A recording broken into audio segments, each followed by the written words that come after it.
I'm also very proud of the strong team that I'm privileged to lead as your Prime Minister.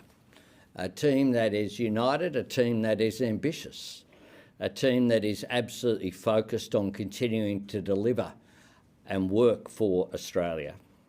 We're helping to ease the cost of living without adding to inflation.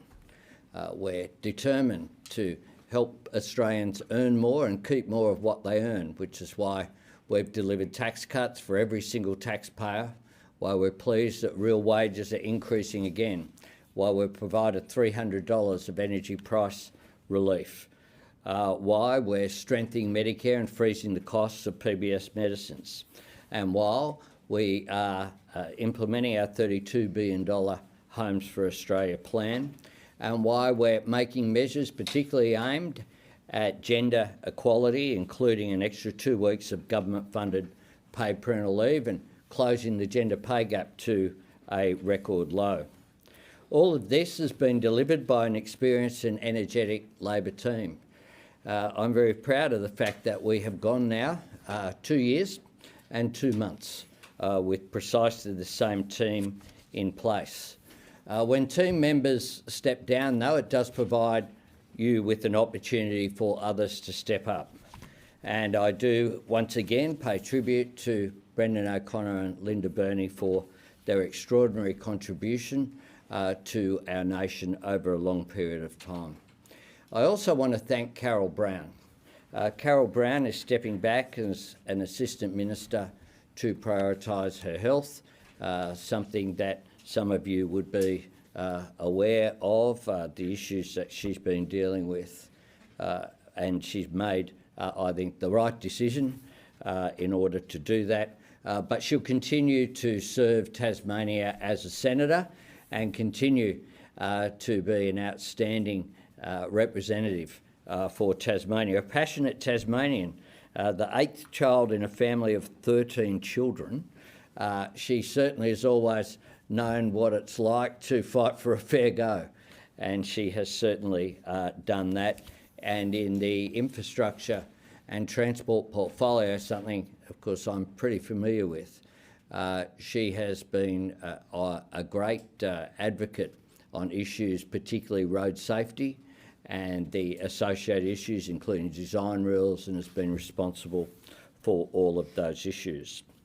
Good governments aim high, they work hard, and they draw on a diversity of talent.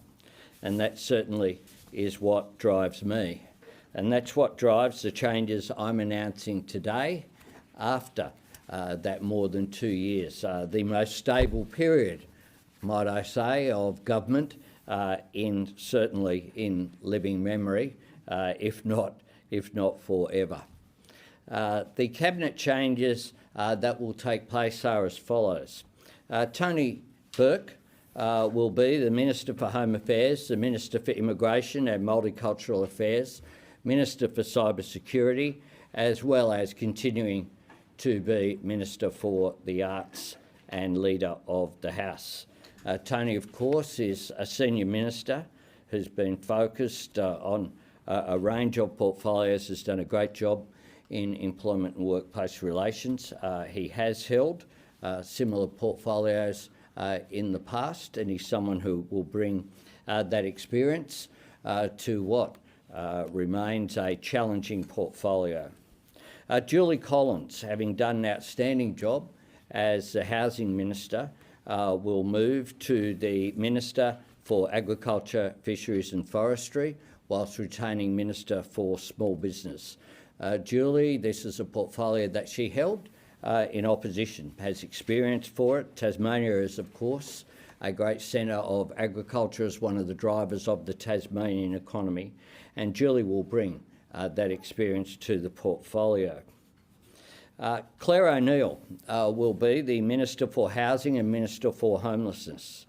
Claire, of course, is a great communicator. She'll lead the delivery of our ambitious Homes for Australia plan that has been established by Minister Collins, and will be able to pursue the great challenge that we have of delivering the range of programs, all aimed at delivering further supply and making sure that the issue of housing is dealt with, something that you can't deal with overnight, but something that requires a concerted approach, and Claire O'Neill will certainly bring that to the fore. Senator Murray Watt will be the Minister for Employment and Workplace Relations. Murray will continue the important work in this portfolio, including the commitments that we spoke about yesterday at the State Conference of the ALP about same job, same pay, and also will be the lead minister in Cabinet, of course, responsible for skills and training. Senator Malarndirri McCarthy will take the position of Minister for Indigenous Australians. Malarndirri joins Cabinet. I've read a range of speculation over coming days about portfolios. That's one you all got right. Malarndirri was the obvious person to move into that portfolio, building on the legacy of Linda Burney while bringing her own lived experience and advocacy to the Cabinet table as someone who's an experienced, like Linda, former member in this case of the Northern Territory government, but someone, of course, from a remote community in the Northern Territory to fulfil that role. Pat Conroy will move into the Cabinet as the Minister for Defence Industry and Capability Delivery, Minister for International Development and the Pacific. Pat also, he goes into Cabinet. Obviously, AUKUS, both Pillar 1 and Pillar 2 are critical. Pat's been an important member of our National Security Committee, and I've made the decision that this area is such an important area of delivery that it's worthy of two Cabinet Ministers. He will join Richard Marles, of course, the Deputy Prime Minister and Minister for Defence as Cabinet Ministers. There are some ministry changes as well. Andrew Giles will be the Minister for Skills and Training. 500,000 Australians have had access to fee-free TAFE. Brendan O'Connor delivered the National Skills Agreement with states and territories, and we think that the issue of vocational education and training is just as important as a university degree. With the creation of Jobs and Skills Australia, it's also about workforce planning, and that will enable Andrew to bring the experience that he's had as well with the migration issue to the issue of skills and training. Senator Jenny McAllister will be the Minister for Cities and the Minister for Emergency Management. So the infrastructure portfolio will be Catherine King as the Minister for Infrastructure, Transport, Regional Development and Local Government, with Christian McBain looking after the regional side of what is a very large portfolio of delivery, as well as local government, and Jenny looking after the urban side of that portfolio, and in addition taking over from Murray Watt the important issue of the Minister for Emergency Management, looking after the EMA that we've established. Jenny's experience in climate change and energy climate change issues will enable her to bring that experience to the issue of resilience when it comes to emergency management. One of the things that we want to do where possible is not to wait for the impact of disasters and then to work out how you recover, but where possible invest in advance as well so that you mitigate some of the impact of the natural disasters that Australia is unfortunately having at a more frequent but also more acute way. There are a range of assistant ministry changes as well. In the areas of Home Affairs and Immigration, assisting Tony Burke will be Matt Thistlethwaite as the Assistant Minister for Immigration and Julian Hill as the Assistant Minister for Citizenship and Multicultural Affairs. Pat Gorman will, in addition to his role supporting myself and supporting the public service, will be Assistant Minister to the Attorney General. Jed Carney will have added to her title and work the Assistant Minister for Indigenous Health that was previously undertaken by now Minister McCarthy.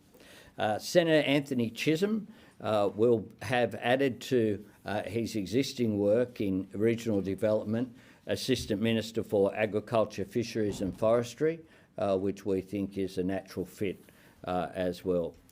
Senator Tim Ayres will have a change to his title from Assistant Minister for Manufacturing to Assistant Minister for a Future Made in Australia, something that is at the centre of the government's agenda as we go forward. Kate Thwaites will be the Assistant Minister for Social Security, Assistant Minister for Ageing and Assistant Minister for Women. And Josh Wilson will be the Assistant Minister for Climate Change and Energy, an area in which he is passionate and an area previously undertaken by now Minister McCarthy. In addition to that, I'll be appointing 3 additional special envoys. Peter Khalil will be the Special Envoy for Social Cohesion. We know that in today's climate there is a great deal of concern about disharmony. Peter Khalil is someone who's worked with communities very much in his multicultural electorate, and he will be a very strong advocate and will work with communities across the board on the issue of social cohesion. Luke Gosling, of course, is a veteran and will provide support as a Special Envoy for Defence, Veterans Affairs in Northern Australia.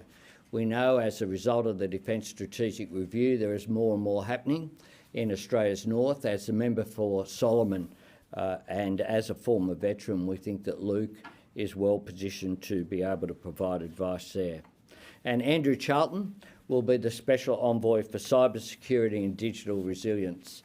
This will be a special task that I've discussed with Andrew, as well as with Tony Burke, the Minister for Cyber Security, and with Michelle Rowland, the Minister for Communications, about where Australia and indeed the world is going on the range of issues with technology changing the way that we relate to each other, the way that our entire society functions.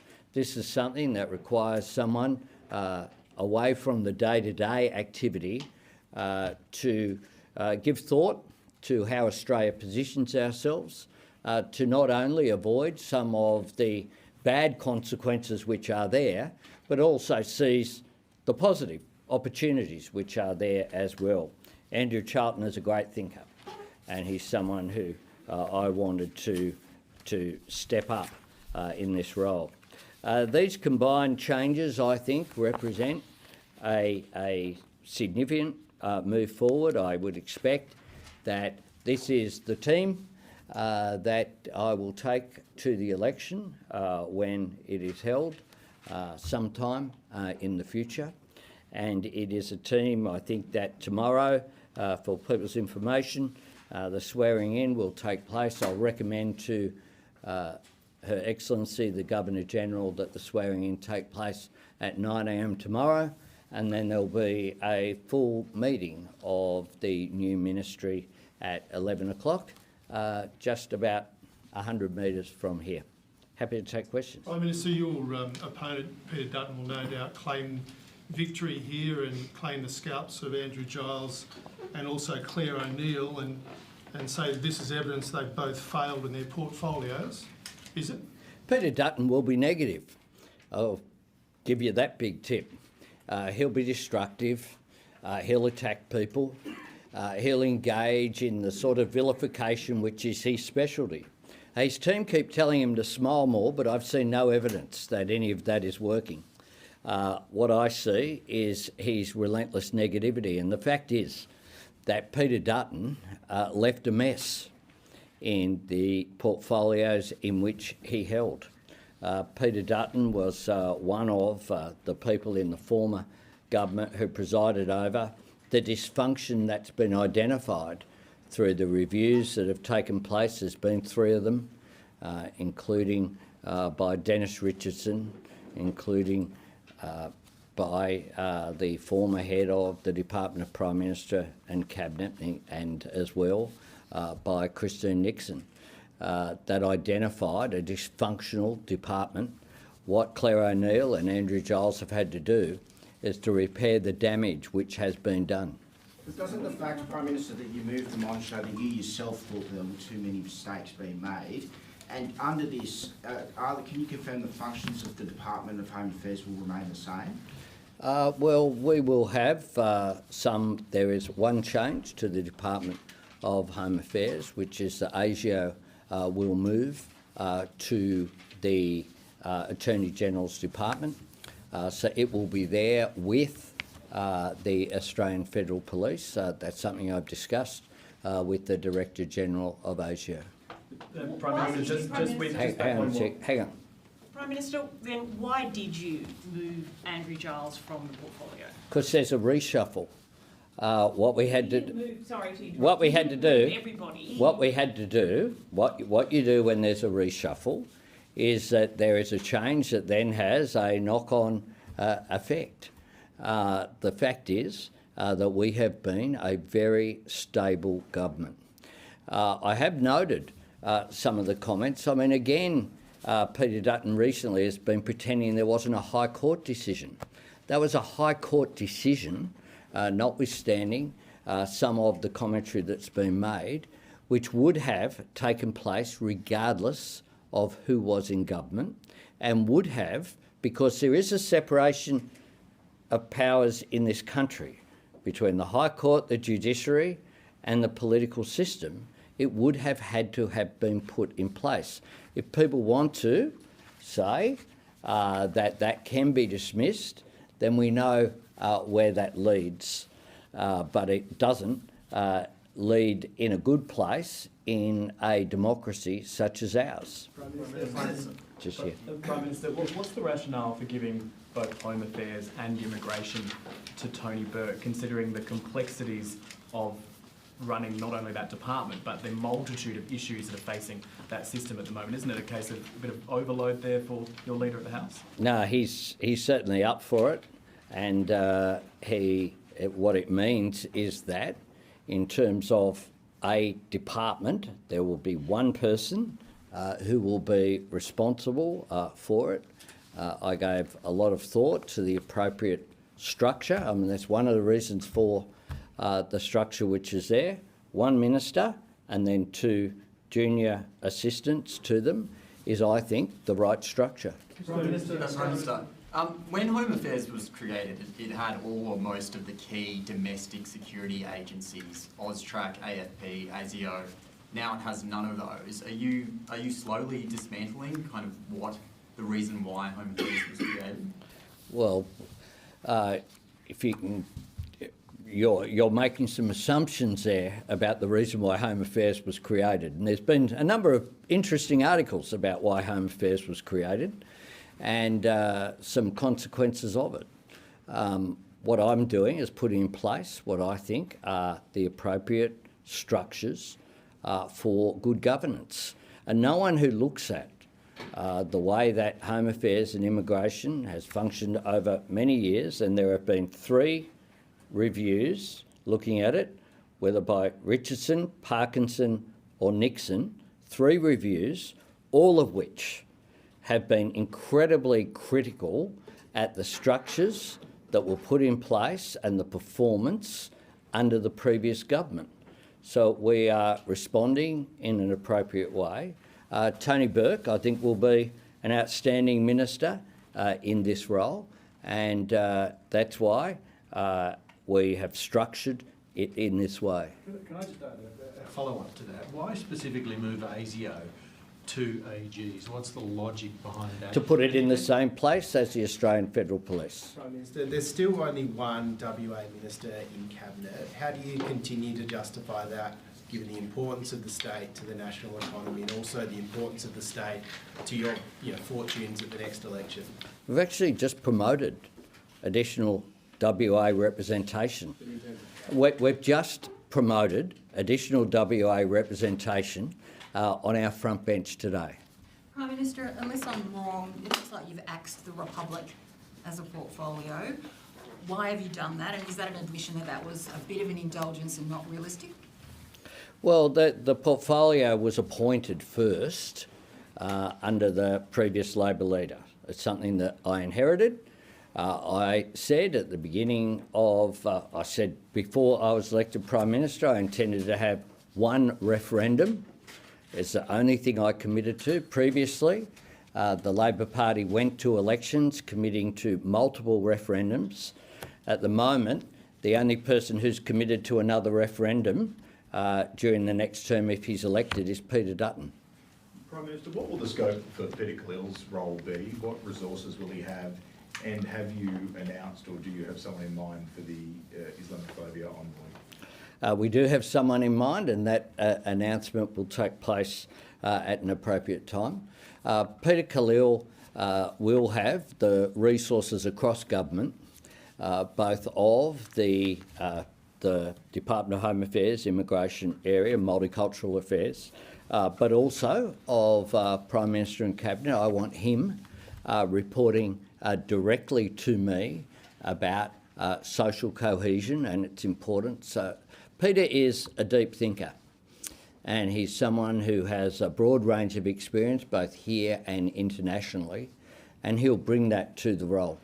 Prime Minister, with the was the referendum a vote against the Uluru Statement from the Heart, and with your new minister, will the government consider going to the election, promising measures such as a legislative voice and a Makarrata Commission for that to finally be established? The referendum was about the question that was put to the Australian people. But will you go to the election? No, you get... But the Phil, voice and the Makarrata Commission, are they on the table? Phil. You said you spoke to Mike Burgess. Was he amenable to the shift? Yes. Prime Minister, can I just ask why skills got dropped out of Cabinet, please? It hasn't. There is Murray Watt is employment workplace relations across those areas, and Andrew Giles will have responsibility for skills and training specifically for delivering. Just on Claire, and you referenced her as a good communicator. I'm interested when you talk about the move of her into housing and Andrew Giles out of immigration, if there's a recognition that as good as your message can be, it doesn't matter if the messenger isn't right. No, it matters. Issues in that portfolio, such as High Court decisions, as I said, are not ones that have been made by government. They're issues that go back to when the former government was in office. The High Court decision would have had to have been responded to by whoever was in government and whoever was the minister. Yeah. Prime Minister, following on, polls often put the coalition ahead in the mind of voters when you ask them who's a better manager of issues relating to immigration. Why do you think that is, and how much of that is down to the performance of your ministers that you've moved on? Well, I'm not a commentator. That's your job. What my job is to do is to make sure that we implement good policy. That's what we've done. In spite of the rhetoric which is there from the former government, the truth is that we've maintained border security. The resources that have been allocated have never been higher than they are today. We have made sure that we've put in place Operation Sovereign Borders continues today. And what we've done as well is put in place a measure to reduce the migration numbers going forward. There was always going to be, of course, an uplift in numbers after the pandemic, after the borders that were shut were reopened. You, of course, have both Australians coming home as well as the reintroduction of students. But the numbers, of course, are less than was projected under the former government prior to the pandemic taking place. Prime Minister, given the election sort of around the corner, how much of this... Not quite around the corner, although I keep reading August 31, which means I need to go see the GG this afternoon if that's the case. You're ruling that one out, though, take it? Oh, not necessarily. What's the car, mate? See where it goes. It's the one with the flag on the front. Very good. How much of this ministry, particularly your senior players, some of whom have been around for quite a while, do you imagine you'll be taking into your second term should you win them? Like, how much change? Were you tempted to go bigger on the change? I should imagine I'll take all the senior players in. What you need is experience. one of the things that my government has benefited from is the fact that we have been the most experienced incoming Labor government in history. What that means as well is that we're not distracted by the day-to-day issues that'll be raised, and we are considered, things are orderly, policy processes are right, and it compares with the last time there was a change of government. Last time there was a change of government in this country, Tony Abbott didn't make it to 2 years. Ministers were going in and out the door. There were changes all the time, and no one knew what was. I mean, we've had talk about departmental changes. People have written about. Indeed, there was a rather good statements in first person about the creation of some of these structures in government, exposed in 9 newspapers over a period of time. So, you know, that's not the way to run a good government. My government is a good government. It's orderly. We have proper cabinet processes. We have now had an opportunity as well for some refresh going forward with some entry of some new talent. And I've got to say that we're blessed. There are a range of people who could have been promoted. I think that we could produce a second or third cabinet that would be stronger than the shadow cabinet that we face. I mean, there's a bunch of people. If anyone here knows what portfolio Jason Wood has got, I don't know, but he sits in the front, so I assume he's got something. The member for Petrie, I don't know what his portfolio is. And Angus Taylor, who's Shadow Treasurer, is silent for most of the time. I have an outstanding team. I'm very proud of it. Karen? Speaking of the creation of structures, as you just were, what's the difference between being an assistant minister and being a special envoy? It does look like you've kind of given a special title to some people who could do with a few extra resources. What is the difference between the two? An assistant minister is someone who's making decisions. I mean, they're in the executive. What I've done with the envoy positions is put in place people who can give thought to things that mightn't lead to an immediate policy decision, or they're certainly not funding any programs. So in areas like social cohesion, in areas like how we deal with digital resilience, in these challenging areas, as well as the implications for what happens with the Defence Force having some focus on Australia's north and what the implications are for Northern Australia there. They're things that I think require some taking advantage of the fact that I have a range of people with extraordinary capacity, which is there. Previously, of course, Patrick Dodson was someone who fulfilled that role as in the reconciliation area. Again, an area that's not about, okay, here's the answer. These areas require a great deal of thought and long-term change. Perhaps one more. Phil? Just to move on ASIO, that leaves Home Affairs pretty much with tour de force and emergency management. Did you think about putting cybersecurity across as well to AGs and just renaming Home Affairs Immigration? No, cybersecurity stays there.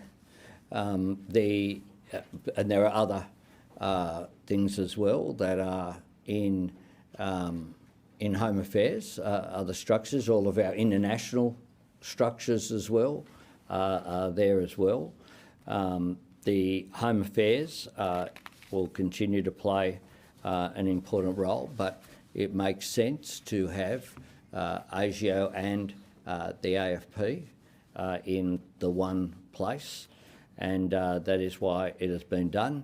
As I said, in consultation, I talked with the Director General about that issue, and it's something that I took the opportunity today to make that change, along with making changes to personnel.